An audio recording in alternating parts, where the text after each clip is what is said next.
Bienvenidos a un nuevo episodio de La historia como nadie te la contó. Yo soy Kate.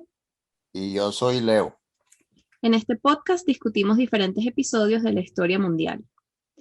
Hoy vamos a hablar sobre uno de mis personajes favoritos en la historia y uno de los personajes más influyentes en el siglo XX, Sir Winston Churchill, quien durante la Segunda Guerra Mundial, con su famoso discurso de sangre, sudor y lágrimas, logró elevar la moral de la población británica y sostener a la nación hasta la victoria.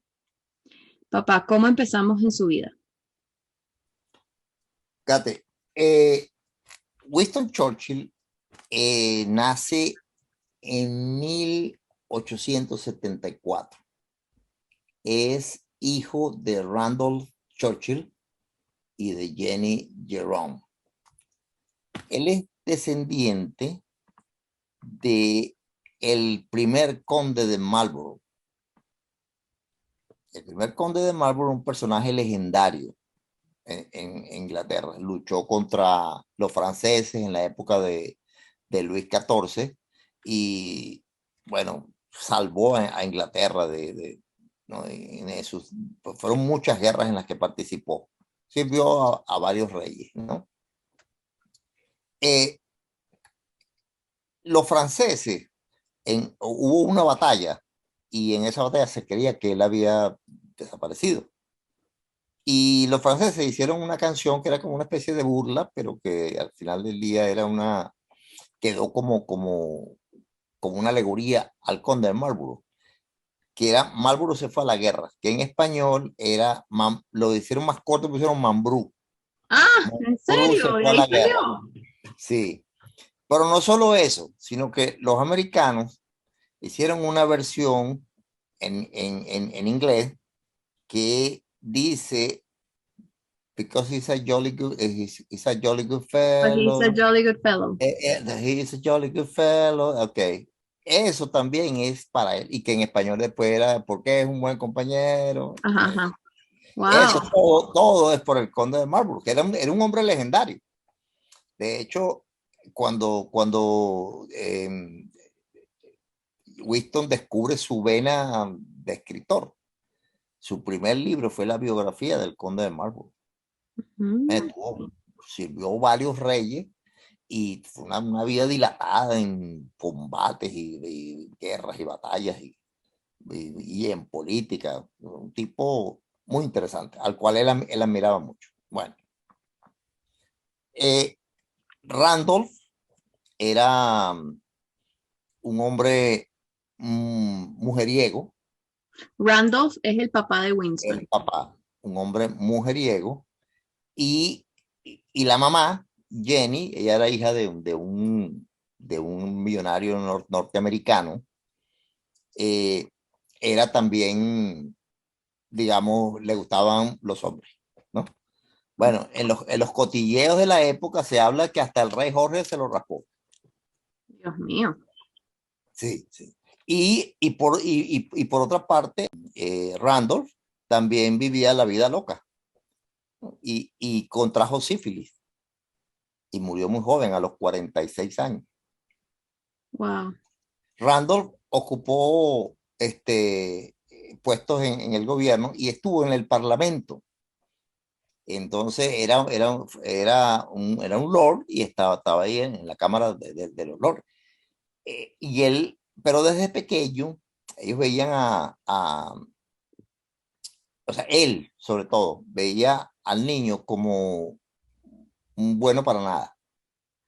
Nunca lo quiso, siempre lo veía como que no sé. Y el niño era travieso, molestaba a los otros niños. Cuando estaba en el colegio era impuntual, un desastre en las tareas. Todas sus evaluaciones eran malísimas. Lo internaron, en esa época todos los niños bien, en Inglaterra los internaban en un sitio y ellos ahí hacían todas sus relaciones que duraban toda su vida, ¿no? Todos se conocían a través de esos colegios exclusivos donde ellos los enviaban, pero eran internados. Bueno, cuando él lo envían allá, siendo niño, tenía como unos 12 años, él lo veían una vez al año Y él escribía a la mamá, por favor, vengan a verme, por favor, no aguanto, estoy aquí, estoy llorando, escribiendo esta carta llorando, no sé. Él era muy sensible, ¿no? Yo me imagino que todo ese Ay, pobrecito, desdén sí. Ha traído consecuencias terribles, ¿no? le trajo tremendas consecuencias. Fíjate, cuando él era adulto era muy sensible y muy dado a la depresión. Claro. Y vivía con depresión, ¿no? Luego vamos a ver cómo la depresión lo acompañó toda su vida y cómo lograba, qué era lo que lograba sacarlo de allí. Bueno, entonces pasó la infancia de esa manera, pero muy malo en el internado, muy malo en todo. Y cuando cumplió una edad ya para la carrera militar, el padre dijo, bueno, mira, vamos a meterlo en la carrera militar porque este no va a servir para nada. Cuando lo metieron en la carrera militar, el muchacho destacó en caballería, destacó en tiro, en disparo, con la espada, o sea, todas las virtudes las mostró allí. Pero usted sí tenía, Sí, exacto, era, no era bueno para estudiar, pero sí era bueno pero para... era bueno en ese campo. El papá llegó a ser ministro de Hacienda, llamémoslo así, ministro de Hacienda. Y se le ocurrió la brillante idea de, bueno, algunas críticas, entonces él se le ocurrió la brillante idea de renunciar para que la opinión pública se pusiera a su favor y cayera el gobierno. Y lo que logró fue que le dijeran, bueno, perfecto, que te vaya muy bien. Y si te he visto, no me acuerdo. Y perdió su carrera política, no pasó nada. Se quedó, se pudo quedar en el Parlamento, pero ya no tenía las posibilidades de una carrera como la que podía haber hecho, ¿no? Claro, ok. Eh, el niño, desde niño, él idolatraba al papá, a pesar de que el papá no lo quería. Y le decía que era un good for nothing. El niño recortaba todas las cosas que salían del papá y las ponía y las tenía como un álbum con todas esas, todo lo que pudiera salir de su papá en la prensa, que fuera positivo, él lo tenía allí. Bueno, entonces, y él soñaba con estar con su papá en el Parlamento. Mm. Ese era su sueño, pero el otro lo veía como, bueno, Sí, si logramos de hacer de él medio algo, salimos bien. qué Bueno, equivocado total estaba. que, sí, total que entonces entra en la academia militar y después cuando ya se gradúa de alférez, él empieza a buscar dentro del imperio a donde había conflicto. Y entonces se fue a Cuba, estuvo en la guerra de España con Estados Unidos por Cuba, estuvo en Sudán, estuvo en Sudáfrica, en la guerra de los Boers, y él hacía como un doble papel, o sea, era soldado, combatía, y al mismo tiempo escribía las crónicas, o sea, que era como corresponsal de guerra. Ah, ok. Y entonces a través de eso se dio a conocer, bueno, hubo un hecho, él salvó un tren que llevaba armamento y municiones. Él logró salvar ese tren y ponerlo a salvo y lo capturaron los Boers en Sudáfrica. Y se escapó de manera audaz, se escapó. Y los Boers pusieron precio a su cabeza, 25 chelines por la cabeza De Winston Churchill. de Winston Churchill. Logró, vagando, logró llegar al campamento. Se montó en un tren y logró llegar al campamento. Y de ahí pues regresó a Inglaterra. Cuando regresó a Inglaterra, una notoriedad. Claro. Había escrito las crónicas y eso. Bueno, eso lo llevó a el Parlamento. Entró al Parlamento muy joven y de la mano de los conservadores. Y era un defensor de sus ideas a ultranza. Tenía una fuerza para defender sus ideas y a través de él descubrió que tenía una capacidad de oratoria magnífica. Como era un ávido lector, había leído mucho de historia y conocía muchas cosas, tenía un vocabulario muy extenso y una dicción súper correcta. Entonces sus discursos eran excelentes, a pesar desde siempre lo fueron. Entonces él, cuando está allí con los conservadores, comienza a abrazar ideas liberales, ¿no? Y a escribir cosas liberales y a apoyar ciertas iniciativas de los liberales. Y los conservadores lo llamaron rata traidora. Ese mote le quedó por un tiempo, la rata traidora. Bueno, total que entonces continúa ocupó posiciones dentro del gobierno, ¿no? En el gobierno de esa época. Y fue inclusive secretario del Interior, ¿no? Y cuando comienza la Primera Guerra Mundial, a él lo nombran primer lord del almirantazgo. El primer lord del almirantazgo digamos, el que dirige todo el tema naval, ¿no? Él era muy acucioso en términos se sentía muy bien en las guerras. Cada vez que él, o sea, él iba con su depresión y sus estados de sensibilidad, y cuando olía pólvora y plomo y fuego, eso le daba entonces y se olvidaba de todo eso. Y entraba en un trance y se convertía en otro.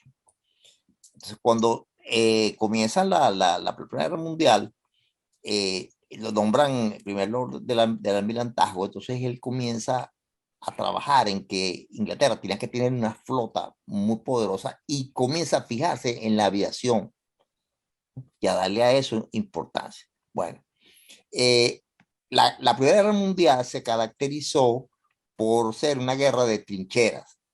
Habían trincheras y pasaban meses aquellos soldados y entonces avanzaban unos metros y pues retrocedían y una gran mortandad, pero no salían de allí. Eso no lo soportaba, ese estatismo no lo soportaba. Entonces él pensó que si lograba entrar a atacar al Imperio Otomano, iba a debilitar a Alemania, a las tropas del Kaiser, porque el Imperio Otomano era aliado de Alemania en la Primera Guerra Mundial, junto con el Imperio Austrohúngaro. Y entonces se lanzó una aventura todas las fuerzas británicas entrar por el estrecho de Dardanelo, ¿no? Para sorprender la flota inglesa, entrar por allí para sorprender a los turcos y después debilitar a los alemanes. Resulta que los turcos se defendieron como leones y eso fue un desastre total. Murieron 150.000 soldados británicos, la retirada fue espantosa y entonces, bueno, llegó a Inglaterra derrotado. Un tremendo error. Inmediatamente, bueno, los conservadores que no olvidaban que los había traicionado, lo hicieron. Claro. Entonces, bueno, fuera no, le dieron una oportunidad, ¿no? Le dieron una oportunidad y lo nombraron ministro de municiones. Y ahí estuvo, entonces se concentró en el tema de tanque y de la aviación de la Real Fuerza Aérea, que gracias a eso pudieron después, cuando vino la Segunda Guerra Mundial, gracias a eso pudieron enfrentar lo que enfrentaron. Pero entonces, bueno, llegó un momento que finalmente lo sacaron de la política y él pensó que estaba acabado. Bueno, estoy acabado, ya no puedo más. Entonces, eh, escribió ahí la biografía del Duque de Marlborough y, y estuvo unos años allí hasta que le dieron la oportunidad en el gobierno nuevamente, ¿no? De ser ministro de municiones. Y allí, bueno, hizo todo ese tema Ok, entonces ajá, él se enlista en la milicia, participa, luego entra al Parlamento y luego lo sacan del Parlamento por el error de Dardanelos. exactamente. Ok, Lo entonces sacaron de allí. entró en el Partido Conservador y luego se cambió al Partido Liberal. Él no tenía una línea Afiliación. política definida, ¿no? Era más a donde lo llevara su olfato político, Ok, sus convicciones y sus cosas que una línea de partido que él siguiera, ¿no? ok. Y cuando sale del Parlamento, empieza a escribir. Escribe la biografía del duque de Marlborough y después allí le dan la oportunidad en el Ministerio de Municiones. Ok, entonces esto es en 1929. Entonces, en 1929, él se dedica a escribir, no, estuvo ahí hasta 1929, Ujú. ¿no? Hubo un reporte de lo que pasó en Dardanelos que en cierta forma lo ayudó, porque o sea, hubo como una especie de, bueno, no fue tanto la culpa de él, ¿no? Pero sí tuvo culpa, pero no fue tanto la culpa de él, sino de otras circunstancias, ¿no? Ok. Entonces eso lo ayudó un poco, le dieron esa oportunidad, ¿no? Y bueno, él pensaba para sí o sea, que estaba acabado y que no pudo cumplir el sueño de estar en la política como él hubiera querido con su papá. No sé si te comenté que el papá había muerto de sífilis a los 46 años. Sí. Ajá, ok. Entonces, bueno, él siempre tuvo esa, quería como demostrar al papá de que él era capaz, Ujú. pero ante todo esto, pues pensó que estaba acabado. Llegan los años en el 1929 y él comienza una vida de escritor y comienza a beber, era muy bebedor y fumaba cigarros, o sea, lo que Tabaco. conoce. Exactamente. Entonces, entonces, entre los cigarros, el licor y la pintura y la escritura, se manejó. Pues también co comenzó sus primeros pasos en la pintura. Él se había dedicado como a esas cosas. En el terreno familiar, él se casó con con una escocesa. Era muy bella, que se llamaba Clementina. Eh, Clementina. Clementina fue como era como su confidente, era la única persona en la que él realmente confiaba, en la que podía hablar, con la que podía lograr, o sea, sus momentos terribles, él con él los discutía con ella, ¿no? Clementina Hozier, era ella, era el apellido, era escocesa. Con ella tuvo 5 hijos. Esos niños, este, básicamente educados por Clementina, porque él estaba todo el tiempo en sus asuntos de... Sin embargo, él sí los quería, ¿no? Y, ¿sabe? Era, en el campo familiar era muy distinto a lo que su papá fue con él, ¿no? Ok. Entonces llega el año 33 y sube al poder en Alemania Adolf Hitler. Se convierte en canciller y Churchill desde el primer momento que él había seguido la carrera política de Hitler hasta que llegó a la Cancillería. Él tenía esperanza de que no llegara, pero cuando vio que llegó, dijo, oye, esto se está complicando. Porque veía inclusive había leído Mein Kampf, que es Mi eso no lucha. eso no es un libro, sino un panfleto Es como mal una, escrito. sí, Sí, como una sí. propaganda, ¿cómo se llama eso? Pero cuando tú lo lees, yo tuve la oportunidad de leerlo y cuando lo lees, o sea, ahí está todo el pensamiento y todas las cosas que después hizo estaban allí, estaban escritas allí. O sea, tú decías, pues si tengo al monstruo allí, ¿cómo voy a dejar que ese monstruo llegue al poder, no? Bueno, entonces él comenzó a alertar sobre eso. El Tratado de Versalles había sido muy oneroso para Alemania, ¿no? Y los alemanes iban a... Cuando comenzaron a armarse, a rearmarse, comenzaron a tener un ejército que había sido prohibido explícitamente en el Tratado de Versalles, nadie hizo nada. Nadie movió un dedo. Ocupó una zona que en Renania que había sido desmilitarizada. La ocupó sin contemplaciones. Y entonces comenzó a ver esa amenaza. Entonces, la corriente en Europa era, no queremos más guerra. Una guerra como la primera no la queremos. Queremos paz. Y entonces estaban en los apaciguadores, ¿no? este, esos apaciguadores eran, ¿sabes? Y discutían 20.000 cosas, pero no querían ver el peligro que venía. Y él era una voz en el desierto. Cuando en el año 38, Hitler se anexa Austria. De la noche a la mañana. Se llamó el Anschluss, la anexión en alemán.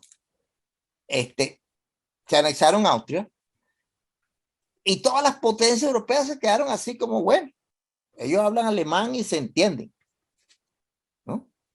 Entonces Hitler, él había escrito en Mein Kampf que o sea, que cualquier nación que tuviera una cultura igual y un lenguaje común pertenecían a la misma patria. Pertenecían a una patria común. Entonces había una región en Checoslovaquia que se llama los Sudetes, que la habían perdido durante la Primera Guerra Mundial, que ellos es conformada casi todo por Alemania. Entonces Hitler reclamó los Sudetes. Y bueno, yo voy a tomar los Sudetes. Entonces se alarmaron los países, bueno, básicamente Inglaterra y Francia, que eran las potencias que mandaban en Europa. Y entonces fueron a una conferencia en Múnich a apaciguarlo. Bueno, entonces llegaron allá dos personajes que yo diría patéticos, ¿no? Daladier de Francia y Neville Chamberlain por Inglaterra. Neville Chamberlain era el primer ministro de Inglaterra. Era el primer ministro. Y Daladier también Y Neville Chamberlain el francés. y Neville Chamberlain es, bueno, recordado en la historia como un hombre sin temple. Sí, sí, sí, sí. O sea, en tiempos de paz puede ser bueno, pero en tiempos de guerra, olvídate. En tiempos de eso, no era el hombre para eso. Entonces, con el tema del apaciguamiento, entonces, fueron con el apaciguamiento. Llegaron allá y salieron con un papelito que decía Peace for our time, ¿no? Y llegaron felices y cuando se bajó el avión dijo, ustedes saben lo que dice este papel, y sacó el papelito. Paz para nuestro tiempo, hemos llegado a un acuerdo de que nuestros pueblos no se enfrenten en guerra. Y cuando Churchill vio eso, la reacción fue, bueno, hizo este comentario. Los gobiernos británico y francés tenían que elegir entre la guerra y el honor. Han elegido el deshonor y tendrán la guerra. No tardó un año, cuando Hitler no solamente tomó los suyos, sino que tomó el resto de Checoslovaquia. Cuando se dan cuenta que de verdad el tipo no iba a respetar nada, entonces los periódicos en Londres, en Inglaterra, decían, necesitamos a Churchill. Ah, imagínate, o sea, lo que lo aclamaban. Era el único que había dicho la verdad, porque la eso es la verdad verdad. sobre ese peligro. Bueno. Y entonces se da el comienzo de la guerra y cuando invaden Polonia y todo empieza este tema, lo nombran primer Lord del Almirantazgo. Y ahí, bueno, él se da cuenta que necesita, o sea, entonces, pero le da toda la fuerza para que la producción de aviones y de acorazados se potencie, ¿no? O sea, llevarla hasta el máximo. Entonces, pero comenzó un periodo que llamaron la guerra, como la guerra tonta, la guerra boba, la guerra de mentira, la guerra de broma, como tú quieras darle el significado, pero más o menos así se entendía. Nadie disparaba un tiro. ¿No? Nadie disparaba un tiro. O sea, si alguien disparaba un tiro era visto como un antisocial. No, estás loco, ¿cómo vas a disparar? Pero estaban en guerra. Entonces, los ingleses enviaron un cuerpo expedicionario para Francia, que probablemente era el primer objetivo de un ataque alemán por la cercanía y para reforzar todo el tema de la línea Maginot. Los franceses habían construido un sistema de trincheras inmenso que ellos pensaban que era invencible y que nadie iba a poder pasar por allí. Bueno, entonces pasa ese periodo de la guerra boba y en mayo de 1940 comenzó la invasión. Entonces comenzaron por los Países Bajos, Bélgica, Holanda, empezaron a atacar y llegaron a Francia. Entonces ya estaban avanzando en Francia. Ujú. Se dan cuenta en el gobierno la debilidad de respuesta de Chamberlain, la incapacidad estaban todos aterrorizados. Y aparte estaban perdiendo a su mayor aliado, Francia. Y Ah, entonces queda solo. y veían, bueno, entonces veían ya, los alemanes tomando toda Europa y entonces, imagínate, ven, su aliado era ese. No hicieron nada y entonces, pero se reunieron, mira, este no puede ser el líder en tiempo de guerra. Entonces, el mismo Chamberlain dijo, sí, yo reconozco y voy a renunciar. Y escogió, o sea, entonces le dijeron, bueno, ¿quién puede ser tu sucesor? Entonces, eso fue una discusión, pero finalmente escogió a Churchill, ¿no? Y el rey, Jorge IV o Jorge VI, creo que era Jorge VI, no lo veía con recelo por el tema de los Dardanelos. Decía, oye, pues ese tipo lo que hace es fracasar. Este es el papá de la reina, El papá Elizabeth. de la reina, sí, Isabel. de la reina que tiene 1000 años. Ok. Entonces, sí, entonces, él, bueno, entonces con recelo, bueno, no le quedaba más que hacer. Entonces, entraron en unas discusiones porque después que Hitler logra conquistar eso, se le ocurre lanzar una cosa que se llama la ofensiva de paz, ¿no? Que era entonces enviar panfletos, bueno, vamos a evitar la guerra, a...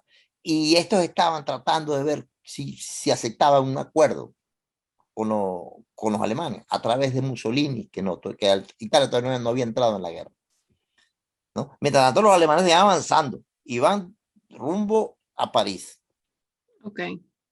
Y entonces, y estaba atrapado el cuerpo expedicionario inglés, más o menos unos 200 y pico mil de hombres, junto con una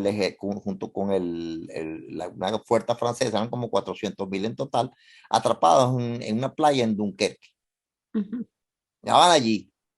¿Y cómo los evacuamos?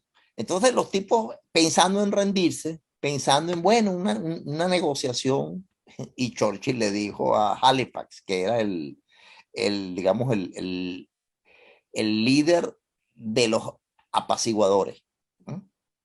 Él le dijo, tú no negocias con un tigre cuando tu cabeza está en su boca. Claro.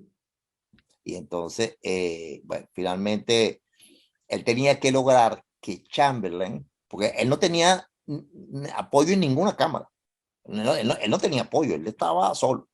Entonces tenía que lograr que Chamberlain, que sí tenía apoyo, lo apoyara para que se hiciera lo que él quería, que era resistir, Ujú. ¿no? No rendirse. Entonces, bueno, total que hizo una reunión en el gabinete de guerra y se dispuso a jugársela. Y se la jugó, manipuló, maniobró y logró que Chamberlain le diera el apoyo. Y entonces decidieron, fue cuando dio el discurso de no nos rendiremos, Ujú. nunca nos rendiremos.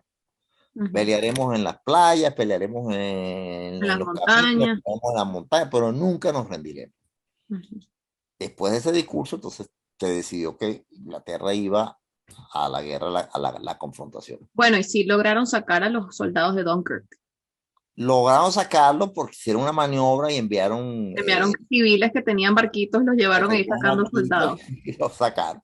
Y aprovecharon que Hitler, como estaba en ese tema de que si iban a negociar o no iban a negociar, no Ujú. enviaron a Luftwaffe a bombardearlo. Y estuvo la mano de Dios, porque si Sí. no, imagínate, si hubiesen acabado con ese ejército, ellos no tenían para defender las playas, Ujú.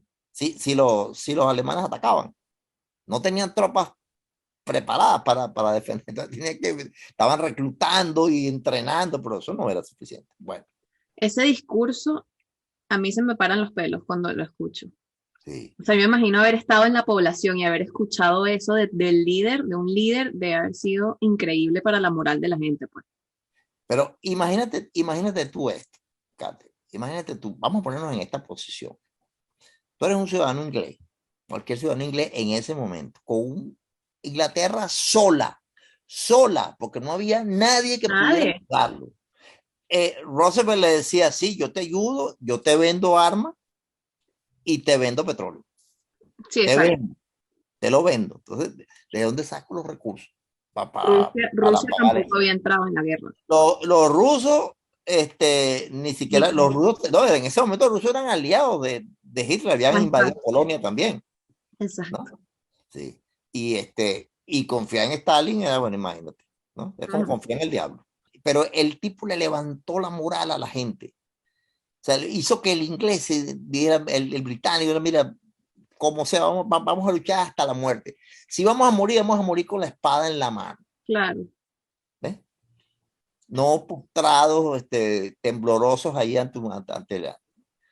Imagínate la esvástica en el Palacio de Buckingham. Uy, sí, jamás, ¿Ah? jamás. Imagínate en el Westminster la esvástica. O sea, olvídate. O sea, eso era locura. Entonces decía, no, no, no, yo muero ahí. Pero así vamos. Bueno, y cuando quedaba solo, entonces entraba en los ataques de depresión y pensaba, yo no voy a ser capaz de hacer nada, porque mira lo que hice cuando me dieron la oportunidad en los Dardanelles. Wow. Yo lo único que le puedo dar a la gente es falla y falla, o sea, failure, failure, failure. Eso es lo que le puedo dar. Eso es lo que él sentía. Imagínate tú, pero él se sobreponía para que le escucharan una cosa y darle esto, pero él no lo sentía, ¿no? Sí, es como el fake it till you make it. O sea, Sí, sí, sí. actúa como que lo estás logrando hasta que lo Como logres. hasta que lo logré. Entonces bueno, estaba el tipo, te sentía, bueno, malísimo, ¿no? Bueno, sin embargo, vamos a ver, entonces, llegan Hitler llegó a París y acabó ya con la resistencia francesa, ¿no? Quedaron un grupo de franceses que lograron escapar, que se llamaban los franceses libres, bajo De Gaulle, y esos iban a luchar, y otro general Leclerc, que fueron los que lucharon junto con los ingleses hasta la victoria final. Entonces, bueno, comienza entonces la invasión. Los alemanes empiezan a planificar, bueno, vamos a invadir a Gran Bretaña. ¿Qué hacemos? Tenían varios planes. Entonces, Goering le dijo al Führer, no, no, no, no, no, olvídese de esos planes. Yo con la Luftwaffe acabo con los ingleses y los hago que se rindan. Y la Luftwaffe eran las fuerzas aéreas alemanas. La Fuerza Aérea. Nazis. La Fuerza Aérea Alemana contaba con los Messerschmitt, los Stuka, los Heinkel, los Junkers, eran unos tremendos aviones de bombarderos, y los Stuka y los Messerschmitt, que eran aviones en picada de casa, ¿no? Y Ujú. entonces que protegían a los bombarderos. Bueno, y la superioridad numérica en aviones era inmensa, ¿no? O sea, imagínate tú solo, la maquinaria de guerra más formidable conocida hasta ese momento venía por ti y no Tú estás tenías ahí quien solito en te una ayudara. isla. No tenías quien te ayudara. Era para asustarse. Era para asustarse, era para pensar, oye, imagínate. Bueno, entonces cuando empezaron los aviones, venían los aviones y empezaron a bombardear todos los sitios estratégicos, donde se producían las armas.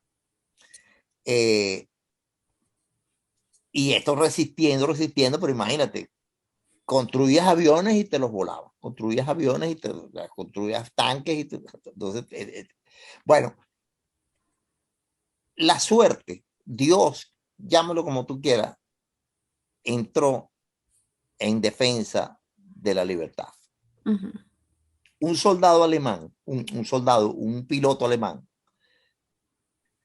eh, tuvo un error de cálculo y dejó caer las bombas cerca de Londres. Cuando las bombas caen ahí, Churchill pensó que había sido un bombardeo profeso. Entonces dijo, vamos a bombardear Berlín. Y entonces envió a unos bombarderos a bombardear Berlín. La defensa antiaérea y la Luftwaffe en Alemania los contuvo, sin embargo, dejaron caer unas bombas que cayeron en los alrededores de Berlín. El Führer entró en cólera. El Führer es Hitler. Sí, entonces, y como el tipo era irracional, gracias a Dios que era irracional, no escuchó nada de lo que le dijeron, pero pues, ya nos queda poco para rendir a los ingleses porque no van a tener posibilidades. Comenzó o sea, toda la fuerza aérea dirigida a bombardear las ciudades inglesas hasta que no quedara pino polvo. ¿Mm? Y durante esos bombardeos dejó de bombardear los centros neurálgicos, a donde se construía, los cazas. Entonces, bueno, los ingleses tenían unos cazas excelentes, que eran los Spitfire. Y entonces con los Spitfire lograron derrotar a los ingleses en el aire. Entonces el Führer había preparado una operación que se llama León Marino, que era para desembarcar, desembarcar tropas allí. Que Goering le había dicho, no, no, no, eso no es necesario. Después se cansó, dijo, no, no, no, vamos entonces con la operación León Marino y paró los bombardeos sobre Inglaterra, que por cierto, una de las ciudades, Coventry, quedó reducida a polvo, uno de los bombardeos más espantosos, que después los aliados le devolvieron el favor con una ciudad llamada Dresde, en Alemania, que la redujeron a polvo también. Ay, qué horror. Más adelante, sí. Bueno, entonces, detiene y ya, o sea, bueno, los ingleses, imagínate, la respiración total, nos salvamos, ¿no? Porque ya no lo estaban bombardeando más, está preparando la operación León Marino, pero estaba apurado por invadir a Rusia. Y descuidó la operación León Marino. Bueno, vamos a hacer una cosa, vamos a atacar a los rusos, nos apoderamos del petróleo, y una vez que tengamos el petróleo y tengamos todo, entonces nos encargamos, los ingleses están aquí solitos. No contaban con que la mano de Dios seguía por allí, que los japoneses invadieron Pearl Harbor. Exacto. Y Y entonces, entró a como Estados Unidos el otro grande. Hitler se vio obligado entonces a declarar la guerra a Estados Unidos y entonces al final del día fue, bueno, o sea, fue, imagínate, se fue la salvación. En el mismo mes de diciembre, después del bombardeo a Pearl Harbor, 26 de diciembre, estaba Churchill en el Parlamento norteamericano para dar un discurso. Por cierto, que antes de empezar el discurso dijo, si, si mi padre hubiese sido el americano y mi madre la inglesa, yo sería parte de este parlamento y no un invitado. Entonces, bueno, entró ahí y bueno, dio un discurso de por qué Estados Unidos debería entrar en la guerra total con ellos. Y bueno, total que nos salió feliz de allí y tuvo una reunión con Roosevelt y le empezó a dar un dolor en el brazo izquierdo. Dolor agudo. Le llamaron a los Ay, Dios médicos, mío. era un infarto. Le dijo a los médicos, no pueden mandarme reposo, no pienso cumplirlo. Nadie más puede hacer este trabajo sino yo. Así que, y que sea secreto, que nadie puede saber que el líder de la resistencia en Europa tiene un corazón débil. Así que eso lo pasaron por debajo de la mesa. Regresó entonces ya antes lo había atropellado un carro en los años, antes lo había atropellado un vehículo, ¿no? Creo que fue en los 1900, durante la guerra, la Primera Guerra Mundial, algo así. Bueno, entonces regresó a Inglaterra, continuó la lucha y todo este tema. Bueno, después vino la invasión Barbarossa y todo esto, y volvió esa ya, imagínate, se salvó. Ya no era entonces cómo sobrevivimos. El tema ahora es cómo ganamos. Ujú. Le había pasado a otro estado que ya sabemos que ya, o sea, ya sobrevivimos. Ahora, ¿cómo ganamos la guerra? El presidente Roosevelt quería inmediatamente ir y desembarcar en Europa. Pero dijo, Ahora, no, no, todas no, estas, ¿ya Rusia había entrado? Rusia había entrado, pero imagínate, Rusia se encontró con una situación tremenda porque como todos los dictadores que al final terminan siendo unos cobardes, cuando comienza la operación Barbarossa, Stalin desapareció. ¿En Como serio? una semana desaparecido, chorreado, asustado, aterrorizado. Y no había coordinación en el ejército ruso y estos entraron como les dio la gana. Llegaron, bueno, entonces, fueron los errores de Hitler, no la destreza de los soviéticos. Ok. Los errores de Hitler es lo que precipitaron la derrota. Se dividió el ejército, mandó unos para el Cáucaso y otros a capturar Stalingrado, que no tenía ningún valor estratégico.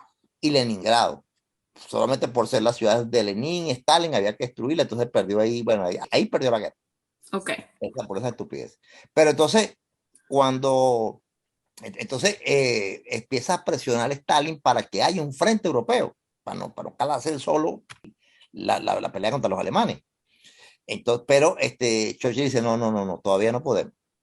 Vamos a ir a África, ¿no? En África estaba el Africa Corps, que había enviado el Führer con uno de los mejores generales que tuvo, que era Erwin Rommel, el zorro del desierto, que había arrollado y había conquistado todas las posesiones que eran inglesas, había quitado, tenía todo el petróleo y tenía todo eso ahí, con el Africa Coffee. Entonces, los americanos desembarcaron allí, junto con los británicos, y en unas batallas, lograron, hasta la batalla del Alamein, lograron tomar el desierto y se aseguraron el petróleo. Ok. Entonces eso le dio la fuerza y después ya en el 43 hubo la invasión por Sicilia con General Pato, que iba entrando poco a poco. Después vino en el 44 la invasión de Normandía, más la invasión más la respuesta de los rusos después del desastre de Stalingrado. Los alemanes empezaron a retroceder. Entonces venían retrocediendo en el frente occidental. Tenían los americanos avanzando y los aliados avanzando por Francia, y Patton, que venía con su columna de Sicilia, avanzaron también hacia el corazón de Alemania. Se celebraron unas conferencias, ¿no? En una de esas conferencias, en la de Teherán, él se sentó en el medio de Churchill, de Stalin y de Roosevelt, ¿no? Y se dio cuenta que Inglaterra había dejado de ser la potencia que era, que ahora era un paisito. Cuando se vio al lado del oso ruso y del bisonte americano, le entró una depresión tremenda, Mm. porque ya, o sea, estaba reducido. Él lo dijo, o sea, era el burrito en medio el burrito que sabía el camino a casa, en Exacto. medio, en medio ¿no? Sí, pero se había mantenido su fuerza. La guerra no había terminado y había que ir hasta el final. Teníamos manteniendo su fuerza entonces bebía más que nunca, fumaba más que nunca, dormía 3 horas al día, 4 horas al día, y se mantenía y activo, o sea, una actividad total. Es que pareciera que la guerra lo curaba de la depresión. Pero a la vez que rudo, ¿verdad? Porque aparte de estar luchando una guerra tan terrible, estás como luchando contra tus propios demonios. Entonces el pobre hombre vivía atormentado. Contra sus demonios. Entonces, pero el olor a Pero la pólvora guerra lo mantenía ocupado, pues, lo mantenía ocupado, se mantenía ocupado lo máximo posible, y eso lo alejaba de la depresión. de esos fantasmas. Entonces, bueno, él, eh, o sea, cuando bebía, ¿no? Bebía, entonces eso como que lo fortalecía. Ujú. Entonces, mientras, o sea, tú estaba todo el tiempo inspeccionando, iba cuando había bombardeo. Quería ir a Normandía el día del desembarco, para que no lo dejaron. Mm. Sin embargo, 6 días después ya estaba allí. inspeccionando, ¿no? O sea, era un tipo, o sea, le encantaba el frente, el combate. Bueno, entonces sucedió otra cosa que de eso no se habla, ¿no? Pero yo creo que eso comenzó a gestarse allí. El presidente Roosevelt estaba muy enfermo. Eh, de hecho, él murió antes de que terminara la guerra. Murió en abril del 45. Cuando él murió, el Führer pensó que se iban a pelear entre los aliados y que eso le iba a salvar a Alemania. Y hizo una pequeña fiesta ahí pensando eso y nada. Entró Truman y listo, y todo continuó igual. Pero se dio cuenta Churchill que primero que no se podía confiar en Stalin. Stalin quería que le dieran la ayuda, toda la ayuda posible para salir rápido de eso. Pero cuando hablaban de cómo iba a quedar el cuadro político, entonces balbuceaba y prometía elecciones, pues tú sabes, la promesa de un Sí, la comunista. promesa comunista. La promesa de un comunista, sí, sí, sí. De lo escrito se puede creer el 5% de lo escrito. Imagínate de lo hablado. Sí, no, no. Entonces, sí. Entonces Churchill inclusive le presentó un papel que era como una servilleta, Ujú. un papel con unos porcentajes y unas cosas que eran medio locas, ¿no? Que dice, bueno, 10% de participación inglesa en Rumania y otro tanto en países así donde no había nada, ¿no? Entonces, y entonces, sí, sí, sí, no te preocupes, todo eso va, pero ayúdenme para que podamos terminar esto rápido.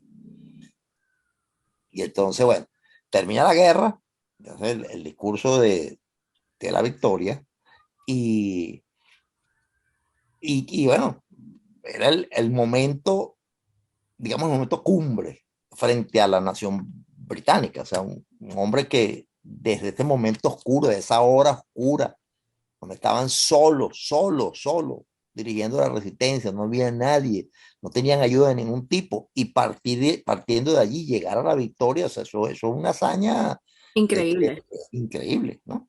Y entonces, bueno, eso fue un discurso, sí, él era un personaje, tenía su Yo no he escuchado ese discurso, pero me imagino que es glorioso. discurso espectacular, un discurso espectacular. Vale la pena escucharlo, lo que puedan escuchar. Él era un hombre de frase, ¿no? Una vez una señora le dijo, este, si yo fuese su esposa, le pondría veneno en la bebida. Y él le dijo, y si yo fuese su esposa, su esposo, me lo tomaría.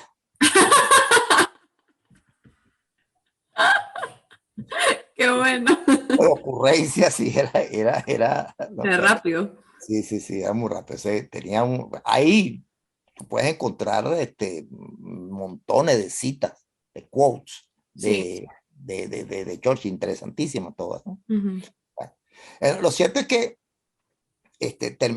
termina la guerra y venía la reelección. Ujú. Ese mismo año, en el 45, venía La la elección reelección como primer ministro. como primer ministro. Y él dijo, bueno, vamos a ganar, yo siento que vamos a ganar, después de todo lo que hemos hecho, pues vamos a ganar. Y perdió, Mm. y perdió. Y ganó Harold, que era uno que le había dado mucho apoyo a él, pero me lo ganó. Entonces, bueno, eso, imagínate, eso lo sumió Otra vez la en depresión. una depresión espantosa, se sintió que había arado en el mar, todo lo que le había hecho, y bueno, imagínate encontrarse en esa situación. Se dedicó entonces a beber con más fuerza, Ujú. cigarro con más fuerza, a pintar y a, Y a escribir. y a escribir. Y de pronto, pero esa inquietud en él lo llevó y sobre todo lo que le había quedado cuando vio que Stalin era el peligro que venía, ¿no? Entonces, bueno, vino a Estados Unidos e hizo un discurso, un tremendo discurso, donde dejó caer la frase telón de acero, que es lo que se conoció como la cortina de hierro. y que estaban los países que conformaron el Pacto de Varsovia. Entonces eran todos los países comunistas, satélites de Rusia, y eso propició la creación, o sea, comenzó la Guerra Fría allí, porque Ok. Truman se dio cuenta, oye, ¿verdad? Un peligro, estos rusos son un peligro porque lo van a seguir con su influencia porque querían propagar el comunismo para todo el mundo, o sea, se fue Hitler, pero quedó tal. Se fue Hitler y quedó, o sea, se fue Hitler que era de ultraderecha y quedó Stalin que era de ultraizquierda. Pero la misma cosa, Ujú. ¿no? Ajá. Entonces, después de ese discurso del telón de acero, comienza la Guerra Fría. Se sucedieron toda una cantidad de cosas, Corea, conflictos, y encima de eso en China también iba avanzando el comunismo. Ok. Entonces, pues la larga marcha, Con entonces, Mao. entonces el peligro comunista era inmenso, ¿no? Ujú. Gracias a Dios los chinos y los rusos tenían comunismo diferente y no eran amigos. Pero sin embargo, en Corea los dos le daban apoyo a los colegas y por eso es que Estados Unidos interviene en el paralelo 38 hacia abajo para darle el apoyo. Si no, Corea del Sur sería hoy igual que con el gordito loco ahí, Ujú. sí, ¿no? Ok. Entonces, bueno, entonces, después de eso, vuelve a ganar las elecciones y vuelve a ser primer ministro. Ok. Era un tipo incansable. Entonces volvió a ser primer ministro y cuando vuelve a ser primer ministro, pues su trabajo, su cosa, pero la salud no lo estaba acompañando. Él volvió a ganar en el año 51 y en el año 55 tuvo que retirarse, tuvo que dimitir porque ya no, físicamente ya no podía, ¿no?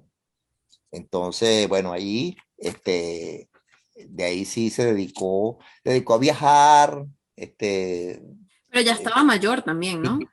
tenía ya 80 años, Bueno, señor, ya está.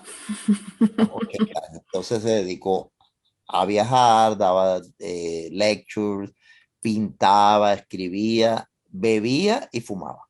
Eso, Ujú. Eso eso no nunca lo, paró. sí, sí. Pero también le volvieron lo que él llamaba su perro negro, que era la depresión. Ok. Entonces tuvo esos años combatiendo eso, le dieron varios derrames cerebrales pequeños, ¿no? Ujú. Su hijo Randall se dedicó a la bebida. Ah. Una de las hijas, creo que fue Sara, se suicidó por depresión. Ay, Dios mío. O sea, No, heredaron todo el no, problema de él. sí, no, una cosa terrible, sí, bueno, pero era... Y entonces, bueno, así pasó ese tiempo y en el año... bueno, fíjate, su papá había muerto un 23 de enero, o un 23 o un 24 de enero, exactamente, creo que era un 24, sí, uno de esos 2 días, 23, 24 de enero, ha muerto su padre. A él le había dicho que él quería morir el mismo día que murió su padre. Bueno, le dio un derrame masivo, fuerte, y entró en coma, ¿no? Y Ujú. entonces cuando le preguntaron a la ayuda de cámara que siempre tenía que estaba con él dijo, no, no, no, no va a morir todavía. Él va a morir el día que se cumple el aniversario de la muerte de su padre. Y ese día murió. Wow. Qué voluntad. Hasta para morirse. Ese día murió. Y fue, me imagino que se moriría con la de que, bueno, él sin embargo pensaba que no había logrado nada, ¿no? Él pensaba que no había logrado nada. Fíjate tú que lo enterraron más o menos una milla de donde había nacido, Ujú. ¿no? Entonces pasaron 90 años para recorrer una milla, desde donde nació a donde lo enterraron. Pero en esa milla ocurrieron tantas cosas y lo convirtieron en una leyenda. Ujú. Wow. Increíble historia. Me encantó. Un hombre de verdad admirable. Y a pesar de que estaba él batallando contra sus propias cosas, de verdad hizo cosas increíbles y bueno, como tú dices, es una leyenda y seguirá siendo una leyenda por muchísimos años. Muchísimas gracias, papá, por contarme esta historia. y bueno, nos veremos en el próximo capítulo. Si les gusta este podcast, no olviden darle me gusta y suscribirse. ¡Chao! Chao.